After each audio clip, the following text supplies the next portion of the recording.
Hello everyone and welcome to the Continuity Report for September 14th, 2024, Season 1, Episode 36. I am Mayor Watt, and the voice you're about to hear is that of the Sentient AI from the future. Good evening, ohmTown citizens. Thanks for joining us for the Continuity Report.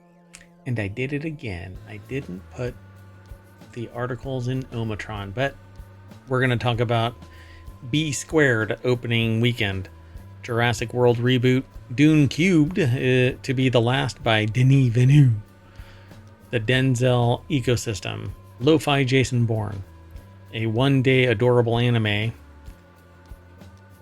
inside a video game, remaking a heist movie, Munsters Revival, and the newest Starfleet TV show. All of this powered by ohmTown.com. Go over there and become a citizen. You can also download the podcast version of the show and follow us over on YouTube and here on Twitch. But YouTube is where you can like and subscribe and make a comment. That helps out immensely on the algorithm. Ringing the bell, that kind of a thing. Hope this show rings your bell. Wait a minute.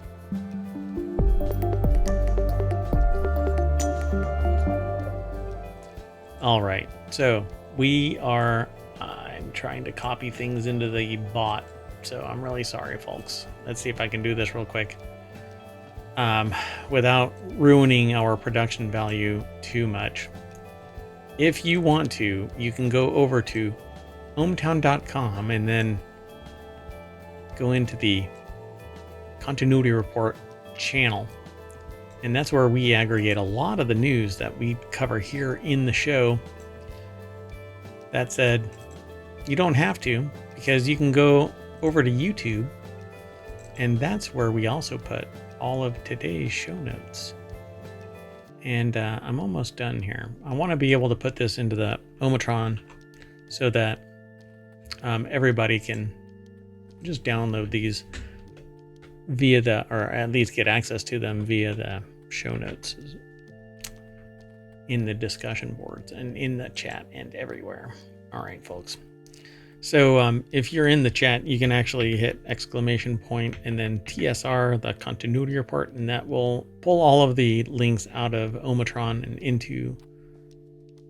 And they're not in the proper order because I messed up the formatting. But anyway, all the links are there, and they're pretty obvious. Anyway, the very first article is about Beetlejuice. Can't say it twice. You have to say Beetlejuice Squared. Scares up a strong opening weekend. The long-awaited sequel starting strong and even managed to become one of the biggest ever theatrical debuts in September. What do you think of that? I think that's pretty incredible for a sequel that many people may not have been around for the first one. 20 years in the making or something like that. How long ago? I remember when it came out. I think it came out in the 80s. One job. So the long-awaited sequel started strong and even managed to become one of the biggest ever theatrical debuts in September. Justin Carter over at Gizmodo.com put the article together. And how long?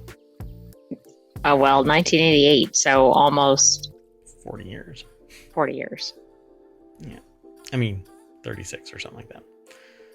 That's brutal. So Warner Brothers Tim Burton's horror comedy sequel opened to $145.4 million, according to Variety. The bulk of that came domestically here in the States, I suppose, where it began its theatrical run with $110 million. It's the second biggest September debut of all time, behind the $123 million debut of 2017's It Chapter 1, and directly ahead of It Chapter 2, $91 million. Yeah, that's a pretty big gap, too.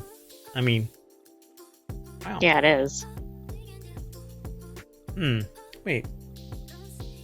Oh, 100. Okay, so yeah. So there's been a big marketing push behind Beetlejuice Squared. Because if you say it twice, you're going to end up in trouble. Everything okay over there? Well, I thought if you said it 3 times, yes, that's where the problem occurs. Oh, I thought it's... now I'm really confused. I thought it's 3 times to send him back, twice to bring him back. Right, Beetlejuice? I don't know anymore. I think it's, yeah, maybe it is 3 times. Dude, I guess I'm going to have to watch it again. Anyway, big marketing push. It has been everywhere. Everybody's been talking about it all over the place. Along with getting people to rewatch the first film to see if it still holds up, and maybe just Burton's entire filmography overall. It definitely helps that the 90s animated series recently hit Tubi ahead of the sequel's release. Its stars also can be credited. People love them some Winona Ryder, Michael Keaton, and Jenna Ortega, particularly the latter thanks to Wednesday and Scream sequels.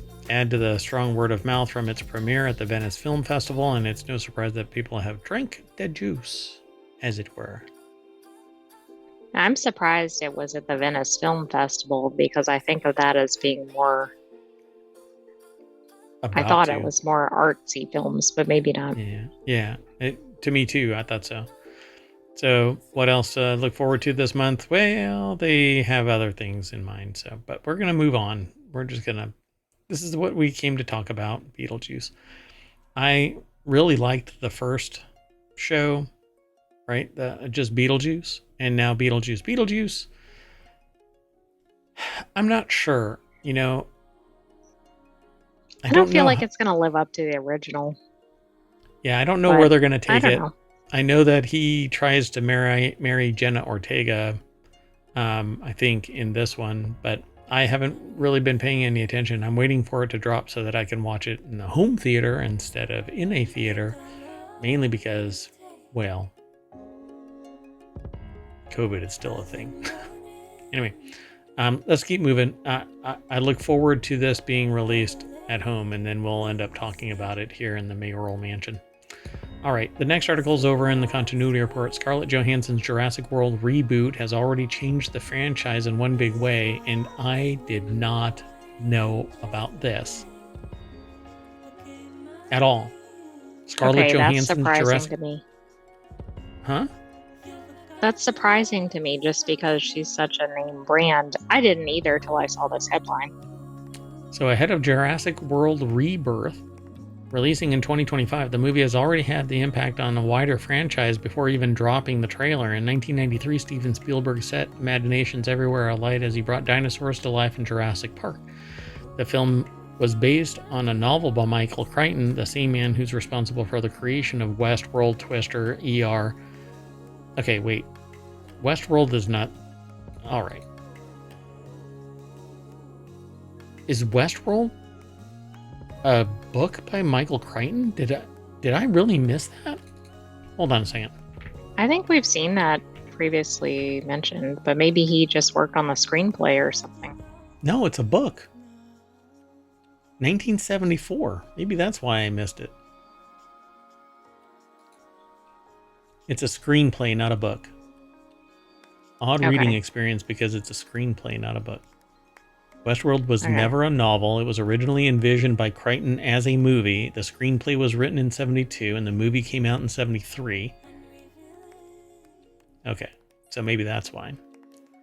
I didn't think it was a book, but anyway.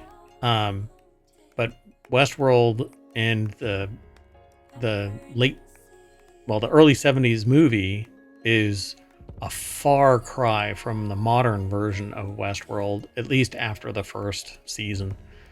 I mean, it went bananas towards the end. I actually stopped liking that show. Anyway, the film was based on a screenplay by Michael Crichton, the same man who's responsible for Westworld. Oh, sorry. Let me fix this before my brain explodes. Jurassic Park was a book. Westworld was not.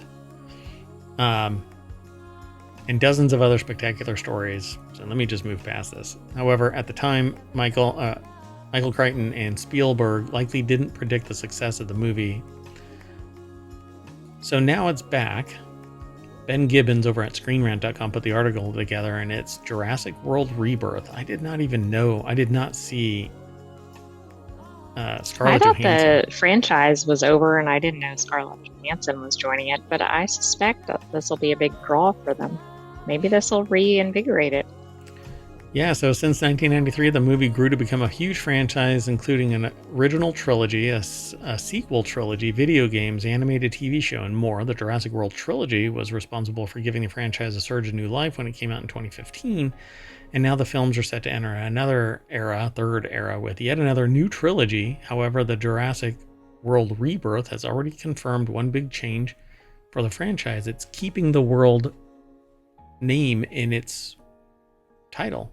No more Jurassic Park for the franchise. It's Jurassic World.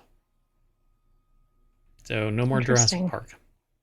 Well, I guess then they can move the movie out of the original park set or whatever. Yeah, exactly. Unless they're going to make another park or something, since that went so well the first time. Zora Bennett is Scarlett Johansson, or I should say Scarlett Johansson is Zora Bennett. The titular character in Jurassic World Rebirth. Let's see exactly how it's connected. This means that Jurassic World Rebirth will be to the previous films is unclear, but it is interesting that the change is apparently now permanent. So I don't know how that really makes much difference, other than it pulls it out of the park, like the AI said. So I think this is going to be interesting. I haven't really gotten into the Jurassic World, world ecosystem, pantheon of dinosaurs. I don't know. Rather than terrifying monsters, they became wild and glorious creatures that deserve respect. So I guess Earth is going to be the playground for dinosaurs again. Right, and the hilarity ensues. Jurassic World looks set to be the new official title. Does Rebirth's title mean Jurassic World is the franchise's new official title? So yeah, I mean that's what it's going to be. For many expansive franchises, the word universe. God bless America. What is going on? I cannot say anything today without fumbling all over my words. For many expansive franchises, the word universe is incorporated to suggest the scale and size of the stories that are contained within it. Jurassic Park came out long before most movie universes were established, and it's certainly no illusions of grandeur for a franchise that would span decades. But it's already broken out.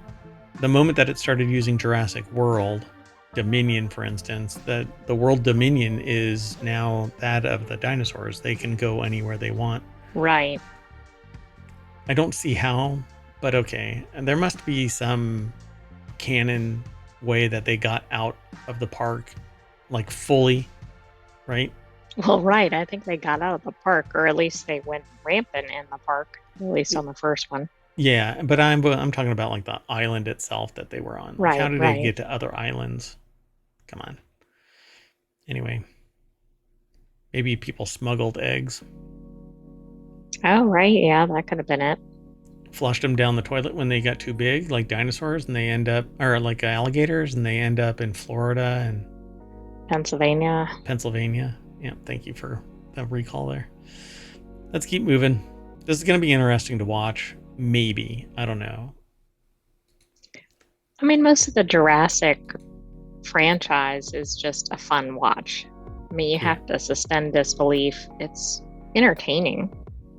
Yeah. To me, it got kind of old, though. Let's keep moving. When they talked about a dinosaur named Blue, I'm like, oh, God. My boy Blue. From Back to School. Not Back to School. What was the one where he goes back to school and starts a fraternity? Oh, goodness. I can't remember it. Anyway, next article's over in the Continuity Report. Denis Villeneuve says that Dune 3 is not like a trilogy and will be his last Dune movie. Other directors could take over, so I'm not closing the door on the franchise. Denis Villeneuve appeared on Vanity Fair's Little Gold Men podcast and stressed that an upcoming third Dune movie based on Frank Herbert's Dune Messiah, is not being developed as the completion of a trilogy in his eyes. Legendary confirmed in April that development in Dune 3 was underway following the blockbuster success of Dune 1 and 2. Zach Sharf over at Variety.com put the article together. So Dune Part 2 grossed $711 million earlier this year. Is that all? I mean, it didn't hit the 1 billion mark like Inside Out, I think. Oh, yeah. Dune Inside Out, starring Zendaya. No. Or Inside Out Dune. Might be a good crossover. Yeah. So it's set 12 years after the events of the first Dune novel, Dune Messiah. It's set 12 years after the Dune novel. So a film adaptation would likely have to age up Villeneuve's young cast that includes Timothée Chalamet, Zendaya, Florence Pugh, is it Pugh? Poe. Pugh, I think. Is it Pugh? Pugh? And more. I never been able to pronounce her name properly.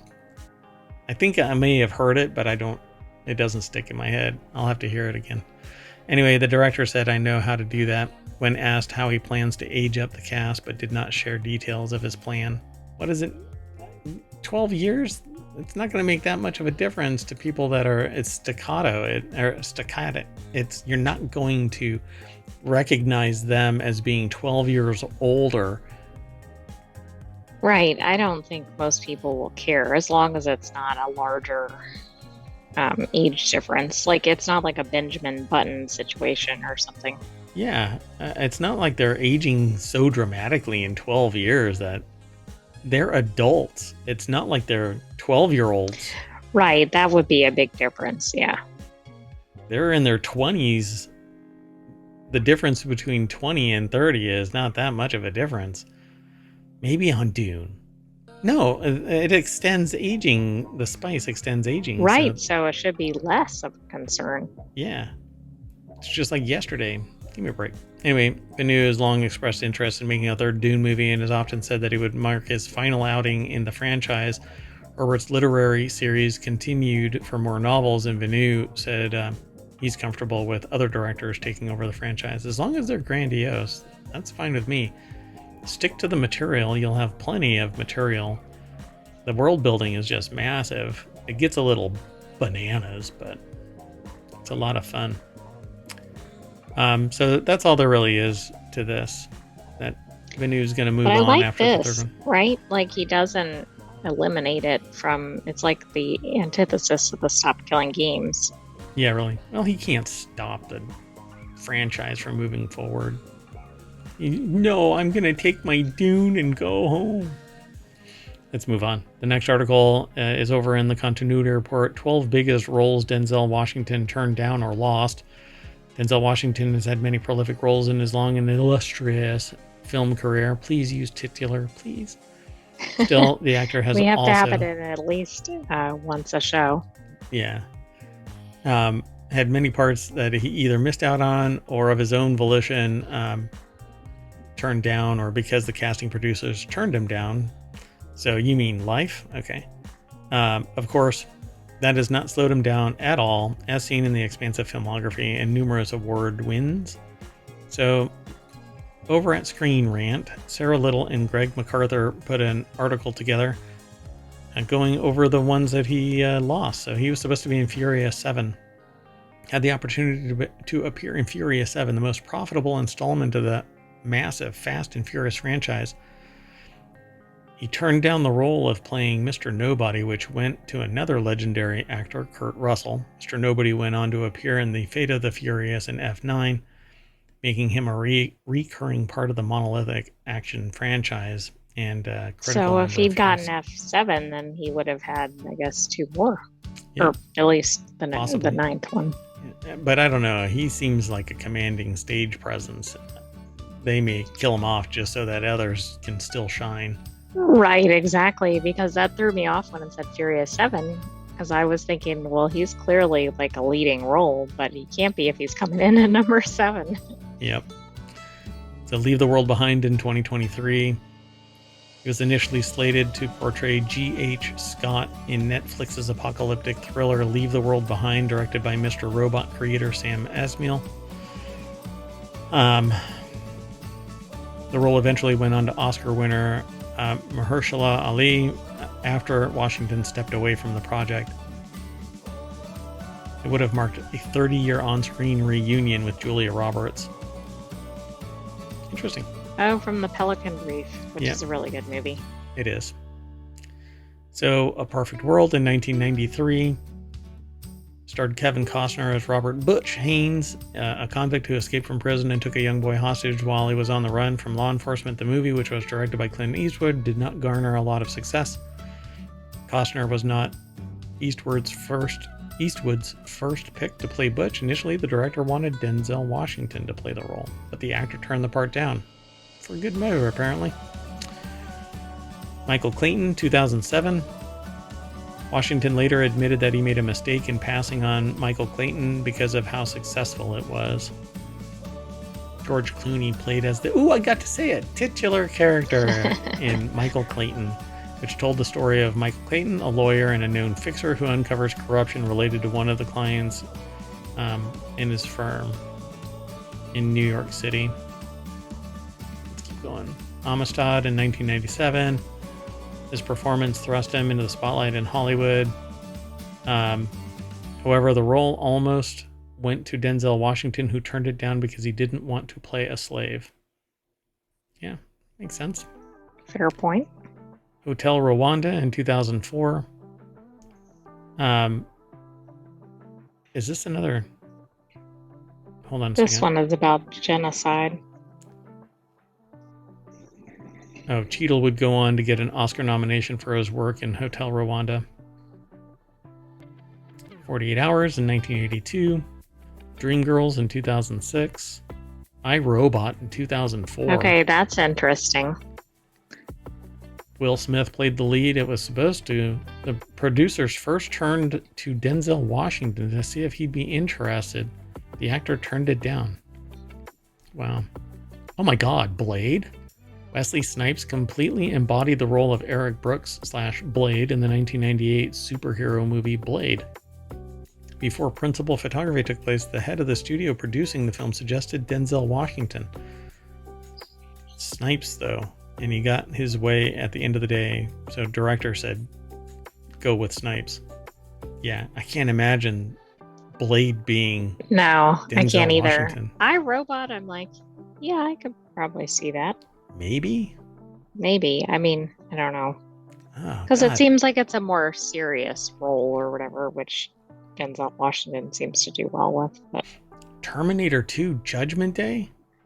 What? instead of Arnold Schwarzenegger? No, this is a side character. Played Joe Morton. However, the producers first offered the role to Dr. Miles Bennett Dyson, played by Joe Morton. However, the producers first offered the role to Denzel Washington, who turned it down because it wasn't the part he was looking for. Wow. That's because he wasn't going to be the titular character. That was Arnold Schwarzenegger. True. Yeah, 7. Denzel Washington almost took the role that would ultimately go to Brad Pitt in 7. 7 is arguably one of Pitt's best movies, but it would have looked a lot different had Washington never turned down the role of David Mills because the film was too dark. Wow. I don't really get that. 7? Oh, I misunderstood what they stated at the end. I got it now. Gotcha.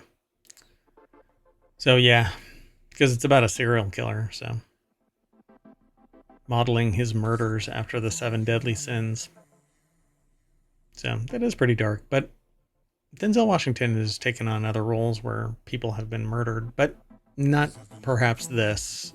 I mean, it's kind of Right, maybe and stuff. not like playing a serial killer or something, if that's what was going on. Well, he would have been Brad Pitt, right? David Mills. Yes. Yeah. Yikes. All right. Let's keep going. Time waits for no person.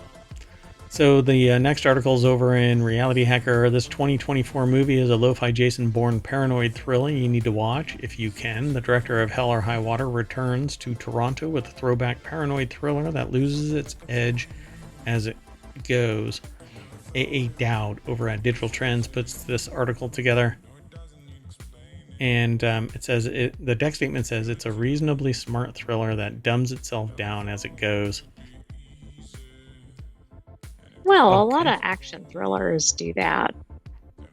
Yeah, they start out with the world building and then just kind of drop down into action.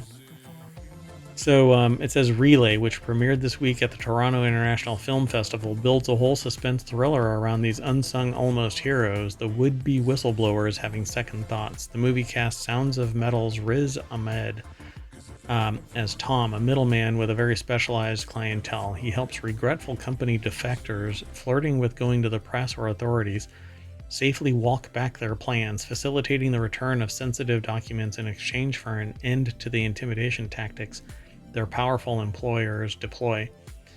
He also, of course, demands his own 8-digit fee from the company. Does such a service really exist? Probably not, but it's easy to imagine a job market for someone like Tom, a fixer hired to restore silence without violently silencing anyone. Sounds kind of interesting. It flips the script, you know? I mean, could be worse, I suppose. They could just land a Boeing plane on somebody. So, for a while, Relay works as a game of cat and mouse where the mouse is just trying to restore the status quo of insidious cover-up. The evil company has sent its own in-house fixers who seem ready to kill the scandal the literal old-fashioned way, which would have been cheaper anyway. So, I don't know. I'm already... I don't know. I'm already lost out on this. I'm going to end up watching it. I have to say it sounds different than other things, which may be worth trying. Yeah, definitely something worth looking at. So Relay is gripping so long as it's just observing Tom on the move. He's like Michael Clayton by way of Jason Bourne, using his chiefly analog systems, telephones, the mail, goofy disguises to flummox more technologically advanced adversaries and keep his client out of the crosshairs. Surprised they didn't throw in a little eraser or uneraser. Because in Eraser, the objective is to remove the person entirely while still getting the message out. Interesting. Well, and also the Michael Clayton reference was right. Interesting because we just had that in the other article without realizing that. Yeah, it's interesting. So yeah, maybe we can watch this. That might be interesting as soon as it comes out. I don't know where it is. It just says that it recently played at the Toronto International Film Festival. It's awaiting US distribution, so we'll see if it actually ends up anywhere. Maybe straight to video, you know? Right. All right, let's keep going. Next article is over on the WarCrafters channel, which is one of our shows. It's just not going to be shown today. You only have one day to watch 2024's most adorable anime movie in theaters. One of the most delightful moments in Production IG's feature-length anime movie, The Concierge, involves a very nervous ferret businessman wearing a wee little suit. He's visiting a fancy department store because he's entertaining two of the company's most prestigious clients, a tiny owl and his wife, both wearing smart jackets for their shopping trip. Mr. Ferret wants to show them a good time since the owl could give his company some good work. So he enlists the help of the department store's newest concierge, a human who must crouch down in order to see eye to eye with the small animals. Petrana Radulovic over at Polygon.com put this article together. It has an interesting premise. I'm not this style of anime fan, but it might be something that could be watched, right? Yeah. If it was more in the style of Pixar, more like exactly, like a Zootopia, yeah, then it would be probably a massive success. Oh my god, that would have been amazing. That really would have been amazing. Because, yeah, these characters have, like, right out of the gate, the characters are from Zootopia. I mean, it really is Zootopia. It's like Zootopia in anime or something. So there's no humans in Zootopia, but can you imagine a movie where a human gets pulled into the Zootopia through like a parallel universe? It's kind of like a what is the movie where the human and the anime live together? It's kind of like Pokemon, but Who Framed Well, it Roger was. Rabbit? Oh yeah, and the Pokemon detective one, Yeah. Pikachu. Yeah, Pikachu. I think Peek at me? had some of that. No. Yeah, no peeking at me. So this actually, it looks really fun. And I don't need to go into more detail about it because it's what I just described is just awesome. Seeing a cute animal fretting about such a human concern is so endearing, as to the fact that the concierge is bending over backwards, sometimes literally, to help a tiny ferret. And that isn't even the most special element of this movie, which it will be in American theaters for only one day on September 11th. So Oh, this is this is a weekly show. show. So we missed it, but I'm sure it'll be streamed somewhere. Yeah, I'm sure that this will be released somewhere, if not already. Oh wow, I wasn't getting the scale from the description. Yeah, like bend over is not. They're on their. I was thinking like an adult to a child or something. I don't know why, but yeah, this is like literally get down on the ground like Honey, I Shrunk the Kids or something like that scale. The animation is simple and colorful, really emphasizing the animal characters' distinct shapes and design. They all have unique ways of moving and interacting with the setting. From the great auk, who requires a little push so that he can slide across the glistening floors, to the giant woolly mammoth whose heft makes the elevator run slower. This screams Pixar Zootopia, like Zootopia 3, the musical, or whatever you want to call this. This agree. would be great. Zootopia the Concierge or something like that. Keep that going.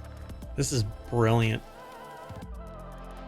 Huh. They have the very important animal customers. How cute.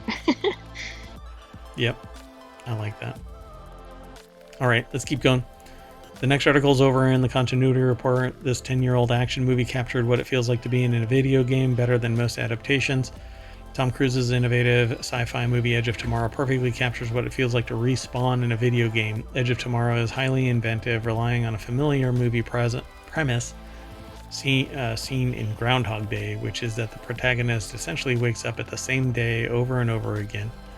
In the case of Cruise's protagonist, William Cage, he's forced to fight in a seemingly unwinnable war against an alien invasion, resulting in him starting each day from square one after dying, typically in combat.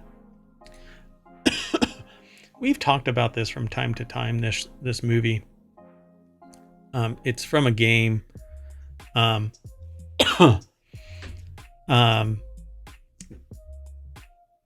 Or what was it? Hold on. What was I didn't know that it was from a game. I thought we've been seeing it recently because I thought they were talking about potential for a sequel. So there was a book. Like it came from a book first. Hold on a second. Oh, and we also talked about it because of the time travel aspect. Right. And it's based on a book, All You Need Is Kill. I believe that's what it's called. So yeah, Edge of Tomorrow, Live, Die, Repeat is what it was really marketed as a lot. But the idea of this was that he would be eliminated from time to time and respawn, and it's because he had some connection with, I don't want to spoil this, but it's a 20-year-old movie, right? Or 10-year-old movie. Right. But it's pretty cool. You need your banner. Oh, right. Here. Okay, hold on. Dunk. Okay. So, essentially he's bound to an alien, and that alien always knew what the humans were doing because it could see into the future. Oh, right. That future timeline was bound to a human, and that human happened to be Cruz. And before it was Cruz, it was his co-star. What is her name? Emily? Oh, is it Emily Blunt? Yes. And she had the power beforehand. And for whatever reason, it transferred over to Cruz, and I don't remember why. But together, they basically changed the tide of the war because they figured out what that temporal causation was. And it was a fun video to watch, and that is kind of the respawn dynamic. Here, let me turn that off. So it's a fun movie to watch. Do you agree with the premise? That it feels like it's the best thing to, if you want to feel like you're in a video game. Yeah, particularly if you don't like, but I mean, you won't like this movie if you don't like having to respawn and find your corpse. He doesn't ever have to find his corpse, though. Right. You better be a Souls-like fan in order to watch this. Yeah, definitely. I think you could watch this without that, though, but because you die and you don't lose anything, but you don't have anything. You start literally time over again. Okay. So Greg MacArthur, by the way, over at Screen Rant, put this article together. I think it's a neat idea. It's a fun article. Definitely worth going and reading if you want a little bit more in depth about what I and the AI we're talking about. I mean, the movie slogan "Live, Die, Repeat" is essentially what the order of events are. And what's really funny is that there are times where they're sitting somewhere and they know that they've been just stymied as to the next step, and they have their memories of the events that they go through. So, like, they're stuck, and Emily Blunt just reaches over and shoots him to reset the timeline. Right. Meanwhile, Cruz is sitting there going, no. But she pulls the trigger. And it resets the timeline. That's pretty funny. All right, but you can't do that in real life, folks. All right, let's keep moving. The next article is over in Reality Hacker. Michael B. Jordan is remaking this classic action heist movie. Do you know what it is? Did you already read it? I don't know what it is. If it's a classic heist movie. Oh, you'll have no idea. Maybe like Ocean's 11 or something. Michael B. Jordan will direct and star in a new Thomas Crown Affair movie for Amazon MGM Studios. The remake will receive a worldwide theatrical release. The article is over at digitaltrends.com. Dan Girolamo is the author. And basically going to direct and star in a new Thomas Crown Affair movie. Jordan's been attached to star in the remake of the Thomas Crown Affair since 2016. The Creed star will now step behind the camera to direct and produce via his Outlier Society banner alongside Elizabeth Raposo. The originals from 1968 stars Steve McQueen as Thomas Crown, a billionaire who executes $1 million heist, which doesn't really mean that doesn't make a lot of sense unless there's some twist to that.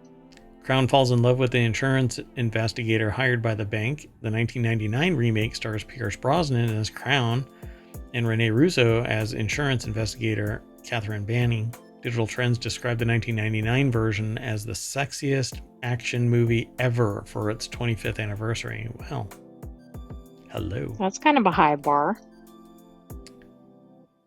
Jordan will direct from a script by Drew Pearce, the screenwriter of The Fall Guy. Plot details remain under wraps. So this is kind of ahead of itself. But why have they been thinking about this since 2016? Well, seems like a long time. This is starting to step into that previous article that we talked about where they don't want to take any risks. Right. And the previous two have been hits, but is Michael B. Jordan the person to take on this, to be Thomas Crown?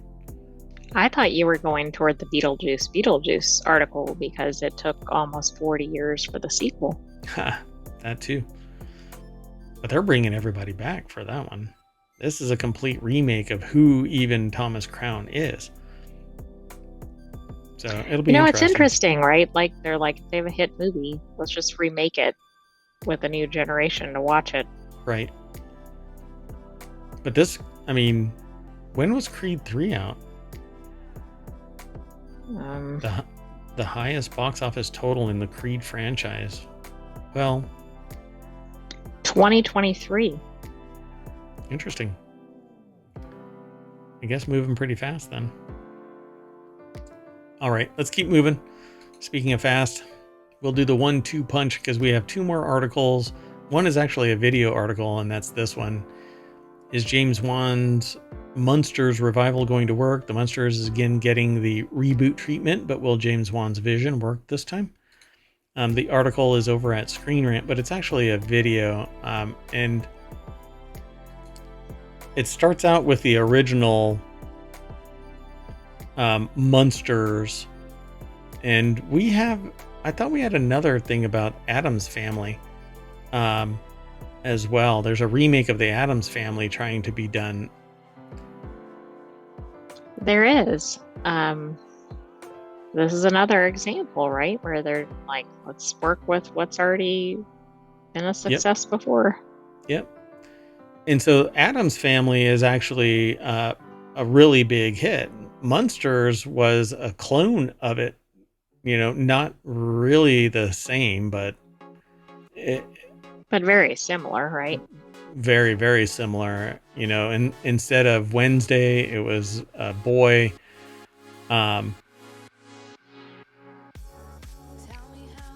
They've tried to remake it, and they say a more violent spin on it, more technologically savvy spin on it.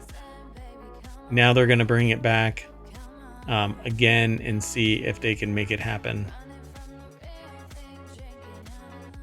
So James Wan is described as a horror giant, but it was more funny than it was scary.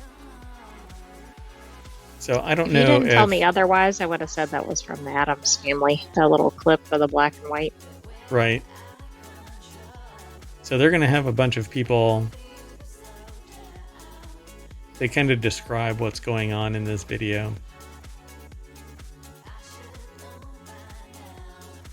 So Rob Zombie's Monsters movie, Mockingbird Lane. Now they're trying to do the Munsters. And like I said, the Addams Family is being rebooted too, apparently. Well, it's really being rebooted, right? With Wednesday. Yeah. Oh, yeah, for sure. Yep. And that actually spun up and disappeared. Like, it went just to Wednesday, and that's where it's at now. So I don't know about more coming. But before that, they had a new animated, I think 2 movies. Right. Like Addams Family Values and stuff. Mm-hmm. Yeah. Don't get me wrong. I like the idea of this. Oh, Shuria, I think Thapa is their last name. And Kem Ramirez over at Screen Rant put this video together. And I suspect that it'll do well. People are really interested in this genre of it's movie, like comedy, horror kind of, right? Yeah, it's more entertaining, I think, than just pure horror. It applies to more people because somebody's going to get a thrill out of the horror aspect of it, and the rest are going to get a thrill out of the humor part of it. As long as they, speak the proper language. Of just enough scare and fun at the same time. So we'll see how it plays out, and we'll end up talking about it here in the continuity report. I would love to be able to just watch one of these shows and just kind of talk just about it. But that'll come in time, so not just yet. All right. The next article is over, and our final one for the continuity report for September 14th is in the continuity report itself.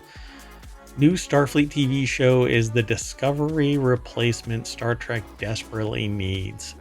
So this is they're talking about Starfleet Academy. aka Star Trek, Starfleet Academy. You have to keep Star Trek in there. After the end of Star Trek Discovery, which pushed Star Trek into the unknown again, the franchise desperately needs its latest upcoming TV show, Star Trek Starfleet Academy. So it's going to be referred to probably as STSA. Since 2009, when J.J. Abrams' Reboot Star Trek franchise reintroduced a new and younger audience to the final frontier, Star Trek has been focused on the past, with prequel films showing an alternative timeline of beloved characters. Star Trek Discovery took a bold leap forward, literally jumping to the 32nd century, allowed the show to take on fresh new mysteries with no Star Trek TV show that has ever encountered. But when they jump really far ahead, they end up in this like supernatural type of ethereal space. Right. And that's something that I wasn't always a big fan of. Plus it seemed too flashy, too dark, too antagonizing. Where I never really got that in any of the history. Even in Deep Space Nine, I didn't feel threatened by just whatever was on the screen. It just always seemed hostile and aggressive on Discovery. Strange New Worlds pulled it back, and I can actually attach to that. I don't know what the status of that is anymore. I think it's coming up. But yeah. I don't think there's a release date. Yeah. And then Star Trek Starfleet Academy is going to pull it back to Earth, I believe, to the Academy. And I don't know what all is going on with that either. But I know that these two are involved. Ashley Bird over at ScreenRant.com put the article together. And, you know, I can't really say that I'm all that much of a fan of either of those two actors, but it is what it is. Maybe their characters, I'll be able to like their characters more, but maybe it's just a me problem. You know what I'm saying? Well, I mean, everybody is going to have different characters that they like or can identify with. Tig Notaro is going to return. Oded Fair, Star Trek Discovery's Mary Wiseman, Holly Hunter is going to be the lead, which I find fascinating. So despite how Star Trek Starfleet Academy adds legacy actors to its ranks, the new show can still focus on its 32nd century setting instead of relying on the nostalgia often provided by old characters being recast and rewritten for newer audiences. With the promise to be set both on Earth and in space, there are plenty of opportunities to steer the show away from revisiting old narratives. But old narratives can be revisited if you put a cultural and temporal tilt on it, you know, apply something new to it. It doesn't have to be that you can go back to an old narrative and revisit it because it's no longer culturally appropriate to spin it that way. 30 years in the That's making. true. There's a lot of time that. Go ahead. I was going to say you could probably do a lot of the same plot lines or whatever, but you might have to update some of the nuance or the dialogue. Yep. And it's more like 50 years because it was around since the 60s. With such a young cast, presumably playing students along with some returning favorites, Star Trek Starfleet Academy has everything it needs to look to the future while still tethering itself to an established canon. Additionally, Star Trek Lower Decks has done its part in introducing a wider range of non-human species to the fleet. So I don't know about that. But I really wish that there would be a real live action Starfleet Lower Decks. That would be great. Yeah, that would be really good. I mean, we saw a sense of that when they did the crossover with Strange New Worlds, which was really good. Yep, I really liked it. One way or another, I want Star Trek Lower Decks to be back because they could have stayed. Like it's kind of like what is it? The Simpsons or what's the one with the kids? South Park. So either The Simpsons or South Park, nobody's aged. So you could be whatever. Right. You could do it forever. Right. And you can have good writing. You could have the actors move on if they want to and replace them with other charismatic characters, even replacing the characters themselves, but still keep the whole idea of Star Trek Lower Decks going. I just wish that the writers would have stayed and it would have continued. But again, and it's the first, like, I never really hung out in the world of Simpsons or South Park. I watched a few episodes, but I've moved on way past it. Star Trek Star Trek Lower Decks, I loved from jump. So it kind of sucks that it disappeared so fast. Well, I also think it had a broader appeal than just Star Trek, or even people that typically would watch live action. So it must have been doing something right. Yep.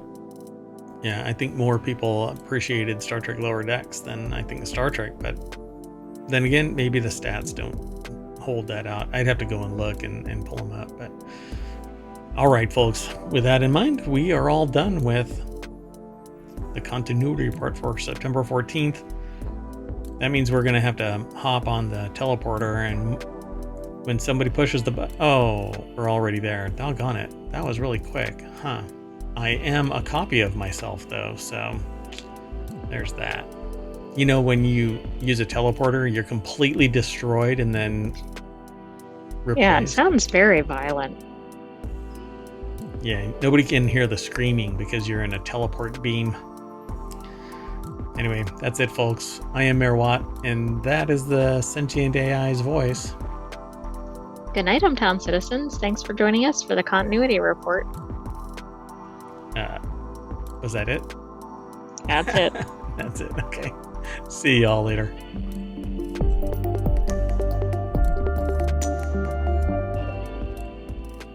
Last time I used a teleporter, they played a joke on me and I had a tail. Didn't even realize it for several hours.